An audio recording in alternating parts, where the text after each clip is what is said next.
안녕하십니까. 생활법률 11주차 강의 시작하겠습니다. 제9장 불신검문과 강제연행, 지난번 시간에 이어 이번 시간에도 계속 살펴보겠습니다. 우리가 지난번 시간에 경찰관 직무집행법상의 불신검문 보호조치에 대해서 살펴봤어요. 불신검문에는 이제 직무질문, 임의동행, 흉기소지조사가 있다고 했죠. 그 내용과 절차에 대해서 우리가 살펴봤고요. 그 다음에 보호조치에 대해서도 살펴봤어요. 보호조치는 범죄 혐의자를 대상으로 하는 게 아니고 정신착란이나 만취자, 그 다음에 자살을 시도한 사람과 같이 어떤 스스로 자기 자신을 보호할 능력이 없는 사람들을 경찰관서에 이제 임시로 보호하는 조치라고 했어요. 자, 오늘은 영장주의에 대해서 살펴보겠습니다. 내가 그 강의 자료실에 올려놓은 보충 자료 이쪽 한번 보시죠. 이쪽인가? 네, 이쪽 한번 보세요. 거기 영장주의 이렇게 나와 있죠. 자, 영장주의란 무엇인가? 우리 형사 절차에서의 강제 처분, 수사 단계에서는 이제 강제 수사가 여기에 해당이 되겠죠. 예를 들어 체포, 구속한다든지 압수수색하는 경우에요. 이런 강제 수사를 할 때에는 법관이 발부한 영장에 의하여야 한다는 것이 영장주의예요. 우리가 이제 강제력을 동반하지 않는 임의수사의 경우에는 뭐 특별한 문제가 없죠. 그러니까 상대방의 동의를 얻어서 물건을 제출받는다든지 또는 상대방의 동의를 얻어서 경찰관서에 동행해서 조사를 한다든지 할 때는 특별한 문제가 없지만 상대방의 의사에 반해서 어떤 물건의 점유를 강제력을 행사해서 점유를 빼앗는다든지 또는 주거에 들어가서 수색을 한다든지 또는 인신의 자유를 제한한다든지 할 때는 반드시 법관이 발부한 영장에 의하여야 한다. 이게 이제 영장주의죠. 자, 오늘은 이 영장주의의 내용에 대해서 한번 살펴볼 거예요. 자, 먼저 인신의 자유를 제한하는 체포라든지 구속을 할 때 반드시 영장에 의해야 되는데요. 자, 먼저 영장에 의한 체포 한번 보죠. 피의자가 죄를 범하였다고 의심할 만한 상당한 이유가 있고 정당한 이유 없이 출석 요구에 응하지 않은 경우 이런 체포영장을 발부받아서 체포할 수가 있어요. 그러니까 수사기관에서 이제 피의자를 상대로 수사를 할 때 아마 피의자를 소환해서 신문을 해야 되잖아요. 그러면 이제 수사기관에서 피의자에게 연락을 하죠. 언제까지 여기 예를 들어 검찰 단계에서 수사할 땐 몇 호 검사실로 출석해 주세요. 이렇게 피의자 소환을 하는데 피의자가 자꾸 차일피일 시간을 기일을 늦추면서 계속 불응을 한단 말이죠. 이런 경우 법원으로부터 체포영장을 발부받아 체포해서 수사를 할 수가 있어요. 근데 이 체포영장의 대상이 되는 경우에는 피의자예요. 피의자. 참고인에 대해서는 체포영장을 발부받아 강제로 어떤 인신을 강제로 수사기관에서 인신의 자유를 구속해서 수사를 진행할 수가 없어요. 그러니까 체포영장의 대상, 체포영장의 발부 대상이 되는 경우는 피의자에 한정이 돼요. 참고인은 아니에요. 그러니까 피의자가 죄를 범하였다고 의심할 만한 상당한 이유가 있는데 피의자가 출석 요구에 불응한 경우 체포영장을 발부받아서 수사를 할 수가 있다. 그리고 만약에 이때 이제 체포된 피의자를 이제 수사를 하다 보니까 구속 필요성이 있어요. 이런 경우 체포한 때로부터 48시간 이내에 구속영장을 청구해야 돼요. 체포한 때로부터, 그러니까 체포영장을 발부받아서 체포한 때에도 48시간만 인신의 자유를 제한할 수 있고요. 48시간 이내에 구속영장을 발부받지 않으면 석방해야 돼요. 그러니까 체포 같은 경우에는 어떤 수사를 목적으로 일시적으로 인신의 자유를 제한하는 거죠. 그죠? 다음에 구속을 한번 보죠. 구속. 피의자가 죄를 범하였다고 의심할 만한 상당한 이유가 있고, 그러니까 범죄 혐의의 상당성이 인정되고, 그 다음에 이제 이 세 가지 구속 사유 중에 어느 하나가 인정돼야 돼요. 어떤 경우냐 하면, 첫째, 일정한 주거가 없을 것. 둘째, 증거를 인멸할 염려가 있을 것. 셋째, 도망하거나 도망할 염려가 있을 것. 이걸 이제 구속 사유라고 하죠. 이런 구속 사유가 인정이 되면 이제 구속영장을 발부받아서 구속할 수가 있어요. 여기 보면 이제 우리가 일정한 주거가 없을 때를 이걸 뭐 또 독립된 구속 사유로 규정을 하고 있는데요. 사실 이제 일정한 주거가 없는 경우에는 도망할 우려가 굉장히 높겠죠, 그죠? 그래서 일정한 주거가 없을 때를 독립된 구속 사유로 규정할 필요가 있는지는 의문이에요. 그렇지만 우리 형사소송법에서는 이 세 가지 구속 사유를 규정을 하고 있어요. 자, 이렇게 구속영장을 청구한 경우 판사는 피의자를 신문을 해야 돼요. 그러니까 구속영장은 검사가 이제 법원에 청구를 하는 거죠. 그래서 검사로부터 구속영장 청구를 받은 판사는 이제 피의자를 신문을 해야 돼요. 그 영장 청구가 적법한지 여부에 대해서, 그리고 이 구속 사유가 있는지 여부에 대해서 이제 피의자를 신문을 해야 된다. 그리고 특별한 사정이 없으면 구속영장이 청구된 다음 날까지, 구속영장이 청구된 그 다음 날까지 이제 피의자를 신문을 해야 된다. 그리고 검사와 변호인은 이런 신문기일에 출석해서 의견을 진술할 수 있고요. 신문할 피의자에게 변호인이 없는 경우에는 판사가 직권으로 변호인을 선임할 수가 있어요. 이걸 이제 우리가 흔히 영장실질심사라 그러죠. 그러니까 검사가 법원에 구속영장 청구를 하면 이제 판사가 피의자를 불러다 놓고 이제 그 구속 사유가 있는지 여부를 심사를 하는데, 이걸 이제 영장실질심사라고 얘기를 해요. 그 다음에 한번 넘겨보시죠. 자, 체포와 구속의 적부심사 한번 보자. 이렇게 체포영장이 발부돼서 또는 구속영장이 발부돼서 이제 구속된 피의자 또는 그 변호인 또는 가족, 이런 사람들은 그 법원에 체포 또는 구속의 적부심사를 청구할 수 있어요. 아까 이제 영장실질심사라고 하는 것은 검사가 구속영장을 청구를 하면 판사가 구속영장을 발부하기 이전에 이제 피의자를 불러서 구속 사유가 있는지 여부를 심사하는 거고요. 구속 적부 심사는 구속영장이 발부되고 난 다음에, 체포영장이 발부되고 난 다음에 구속된 피의자에 대해서 그 체포 또는 구속이 적법한지 여부를 심사하는 거예요. 그래서 이거는 이제 적부 심사라고 그러죠. 어떻게 보면 사후적인 구제 수단이라고 볼 수도 있어요. 그런데 사실 이제 만약에 사전에 영장 실질 심사를 거쳐서 구속을 했는데 또 사후에 적부 심사 청구를 한다고 해서 적부 심사 청구를 통해서 풀려날 가능성은 그렇게 높지는 않겠죠. 그죠? 얼마 전에 바로 같은 법원의 판사가 말이죠. 영장 실질 심사를 통해서 구속영장을 발부했는데 얼마 지나지 않아 또다시 적부 심사를 통해서 풀어준다 그런다면 굉장히 좀 부담스러울 거예요. 근데 하여튼 우리 그 형사소송법에서는 이렇게 구속되고 난 다음에도 이렇게 적부 심사 청구를 할 수 있도록 이렇게 제도를 운영을 하고 있어요. 이렇게 이제 적부 심사 청구, 피의자를 체포 또는 구속한 검사 또는 사법경찰관은 피의자나 또는 가족, 피의자가 지정하는 사람에게 적부 심사 청구권이 있음을 알려줘야 돼요.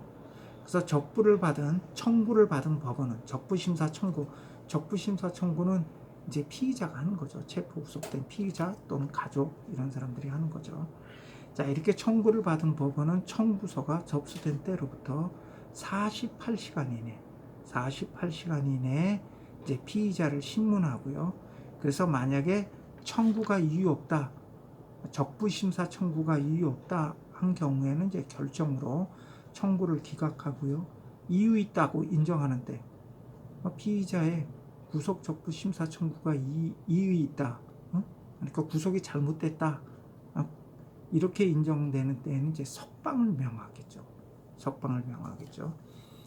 그런데 이때 거기 그 밑에 단락 한번 보세요. 그 밑에 단락 보시면 법원은 구속된 피의자에 대해서 피의자의 출석을 보증할 만한 보증금의 납입을 조건으로 석방을 명할 수도 있어요. 보증금의 납입을 조건으로. 뭐 구속 자체가 체포 또는 구속 자체가 아예 잘못됐다고 그랬다면 뭐 석방을 명하겠죠.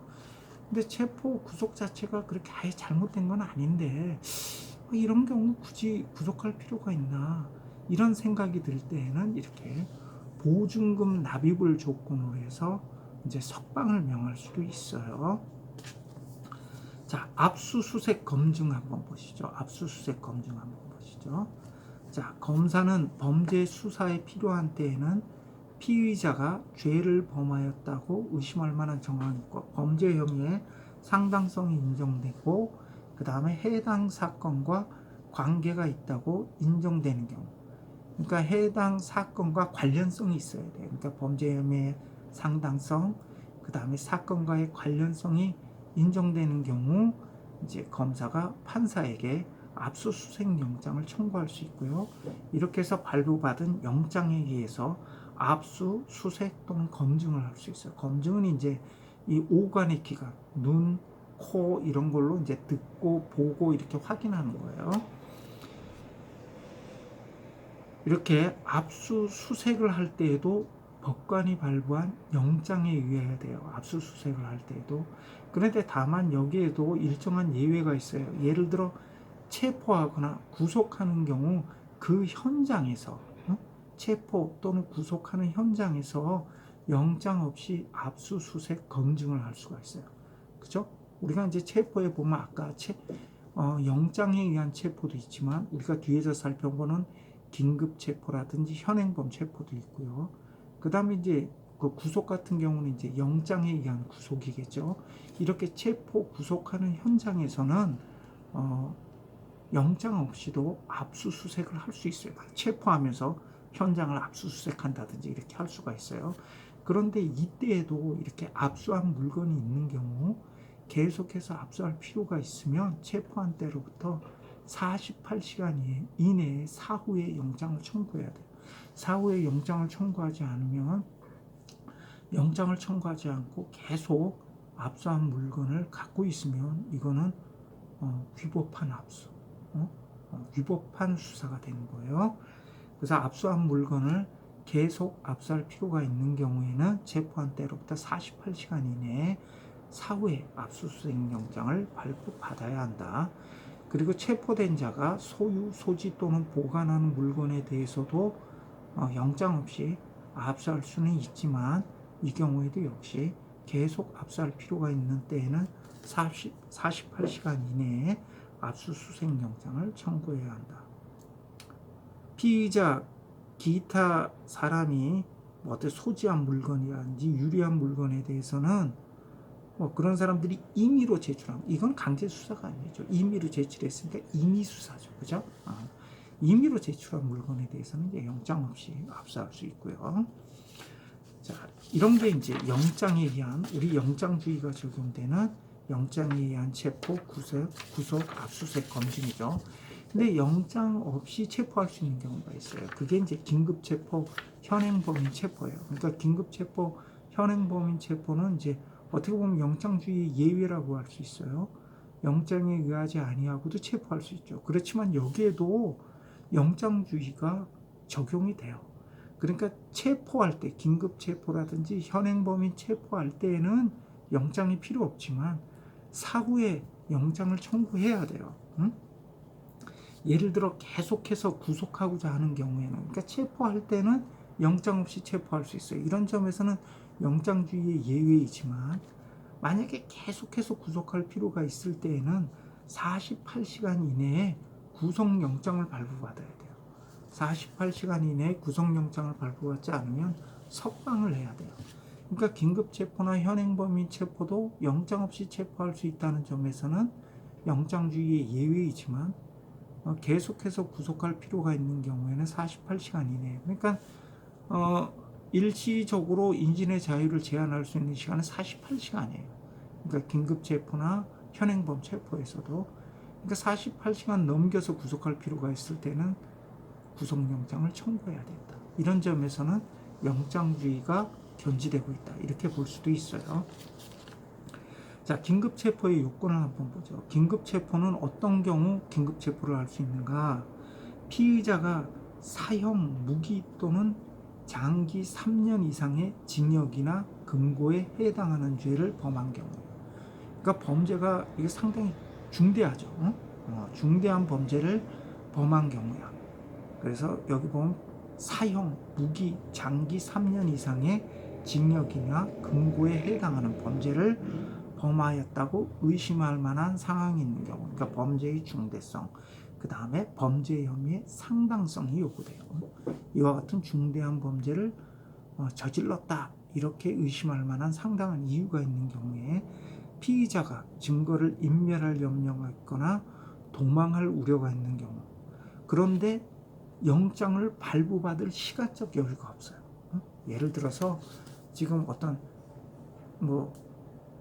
살인죄를 저질렀다고, 살인죄를 범하였다고 의심할 만한 상당한 이유가 있는 사람이 지금 막 해외로 이주하려고 해요. 그런 경우는 언제 영장을 발부받아서 집행을 하겠어요? 긴급 체포해야죠. 바로 긴급 체포해야죠. 그러니까 영장을 발부받을 시간적 여유가 없는 거죠. 그러니까 중대한 범죄를 저질렀다고 의심받는 사람인데 어떤 도망할 우려가 있고요. 그 다음에 증거를 인멸할 우려가 있는데 영장을 발부받을 시간적 여유가 없을 때 할 수 있는 게 긴급체포예요. 긴급체포.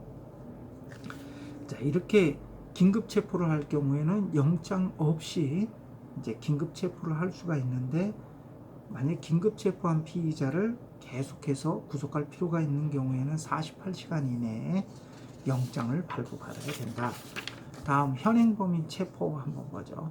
자, 현행범인은 범죄 실행 중에 있거나 지금 범죄 행위를 하고 있어요. 범죄 실행 중에 있거나 범죄 실행 직후에 있는 사람, 지금 범죄를 막 저지르고 지금 어떻게 도망가려고 하는 사람, 이게 현행범인이에요.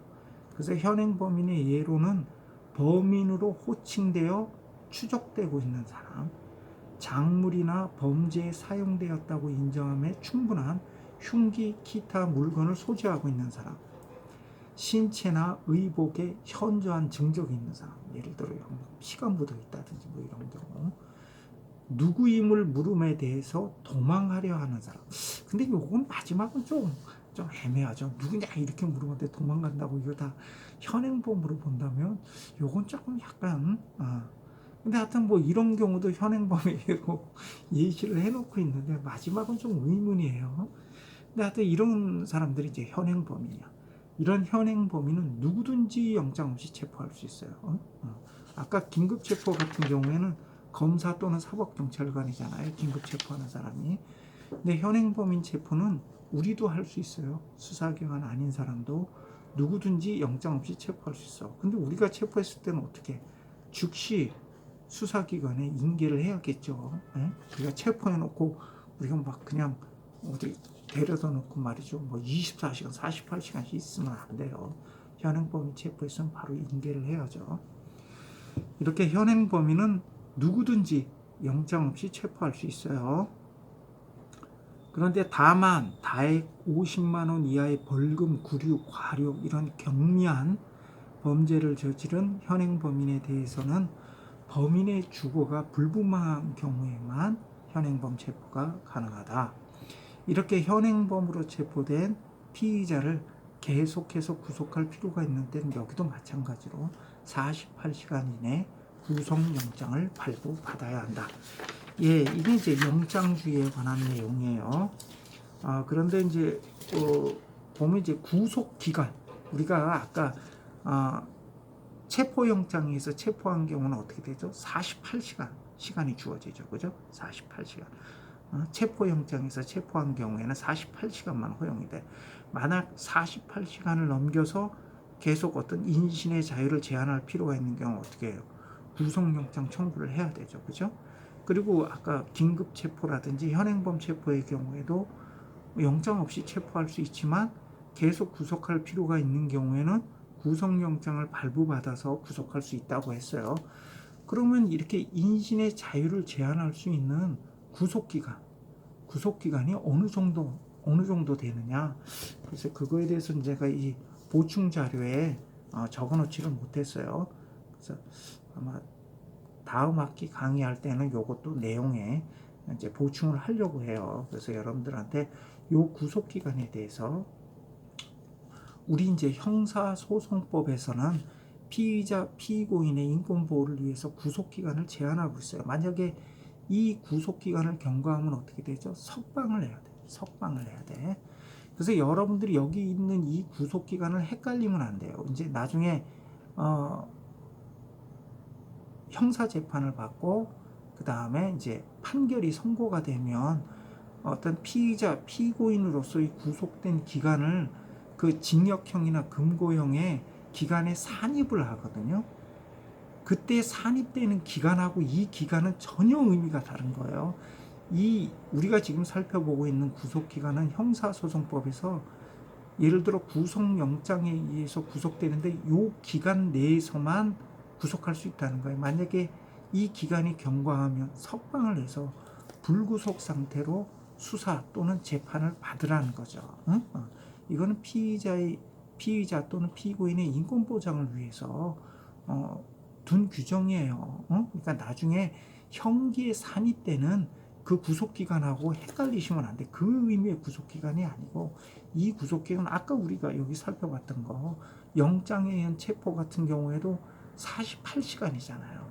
만약에 48시간이 경과하면 어떻게 해요? 석방해야 된단 말이야.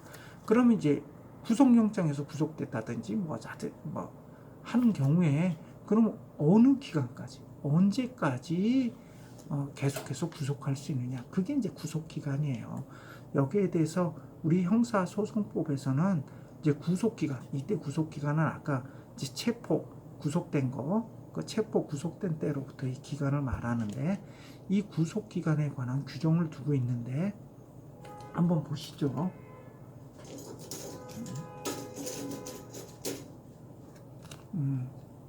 자, 구속기간 보이시죠? 네. 자, 먼저 피의자, 이제 수사의 대상이 된 피의자의 구속기간을 한번 보시죠. 피의자의 구속기간은 이제 사법경찰관의 구속기간. 그러니까 경찰에서 수사를 할 때 10일이에요. 10일. 경찰에서 수사할 때 구속기간은 10일이야. 그래서 만약에 구속영장을 발부받아서 구속을 했어요. 그러면 10일 안에 검찰의 사건을 송치해야 돼. 피의자를 검찰로 넘겨야 돼. 만약에 10일이 될 동안 수사가 종료되지 못해서 피의자를 검찰로 인계를 못했어요. 그럼 어떻게 풀어줘야 돼요? 풀어줘야 돼. 그러니까 피의자의 구속기간은 사법경찰관의 구속기간이 10일이고요. 검사에도 마찬가지예요. 그러니까 사법경찰관이 이제 검사한테 영장 청구를 하겠죠. 그러면 이제 검사가 법원에 영장 청구를 해서 구속영장을 발부받아서 구속을 했으면 이제 경찰이 10일 안에 경찰 수사를 마무리하고 넘겨야 된단 말이에요. 검사로 검찰로 이제 사건을 송치해야죠. 그 다음에 다시 또 검사도 마찬가지 10일이에요. 검사도 마찬가지 10일 내에 이제 검찰도 수사를 마치고 어떻게 해야 돼요? 공소를 제기해야 돼요. 형사 재판을 청구해야 돼. 그런데 검찰의 구속기간은 한 차례 더 연장할 수가 있어요. 검찰의 구속기간은 여기 보시면 10일을 초과하지 않는 범위 내에서 1차 연장허가 할 수 있어요. 이거 연장허가는 누구죠? 이건 당연히 법원에서 하는 거죠. 구속영장을 발부한 법원에서 연장을 하는 거죠. 1차에 한해서 연장할 수 있어요.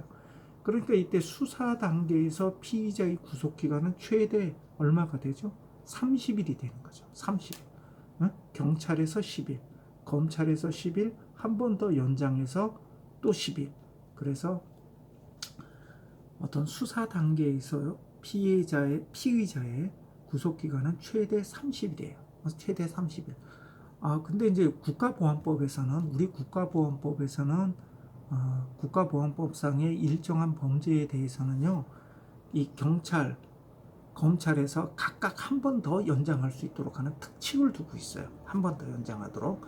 그러니까 경찰에서 10일 더, 그 다음에 검찰에서 10일 더 연장할 수 있으니까 그런 경우 국가보안법상의 범죄에 있어서는 어떻게 되죠? 최대 구속 일수가 10일 더 연장할 수 있으니까 50일이 되는 거죠. 50일이 되는 거죠. 국가보안법상의 범죄 행위에 대해서는 최대 50일 동안 구속할 수가 있어요. 그렇지만 일반적인 형사 사건에서는요, 수사 단계에서 피의자가 구속된 일수는 최대 30일, 최대 30일이다. 그 다음에 이제 형사 재판이 개시되고 난 다음에 이제 피고인의 구속 기간은 2개월이 원칙이에요. 2개월. 그래서 2개월 내에 재판이 끝나면 좋은데 2개월 내에 재판 끝나기가 쉽지가 않죠. 보통 이제 기소하고 바로 재판을 진행하더라도 1개월 지나가고 또 판결 선고하고 그러면 빡빡해요. 1심하기 빡빡해요, 사실. 1심하기 빡빡해.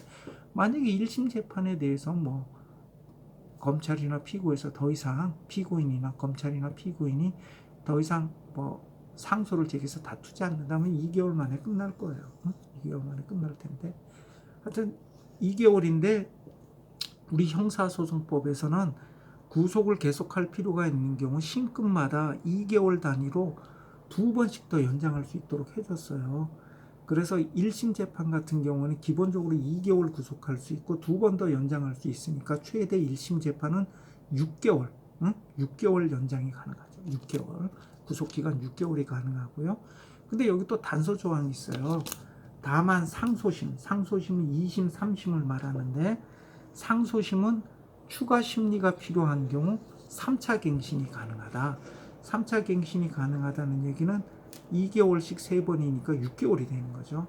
그러니까 만약에 재판이 대법원까지 간다 그런다면 1심에서 6개월, 2심에서 이제 3차 갱신이 가능하니까 6개월, 대법원에서도 3차 갱신이 가능하니까 6개월. 그러니까 최대 몇 개월? 18개월 구속 가능하죠. 1년 6개월, 18개월 구속 가능해요. 그래서 지난번에 아마 국정농단 사건 중에 이 구속기간이 도가 돼서 풀려난 사람들이 있죠. 구속기간 1년 6개월이 도가 돼서 풀려난 사람들이 있죠. 그래서 이 구속기간에 대해서도 잘 숙지해 두세요. 그러면 이제 잠깐 쉬었다가 사례에 대한 결론 부분 살펴보기로 하겠습니다.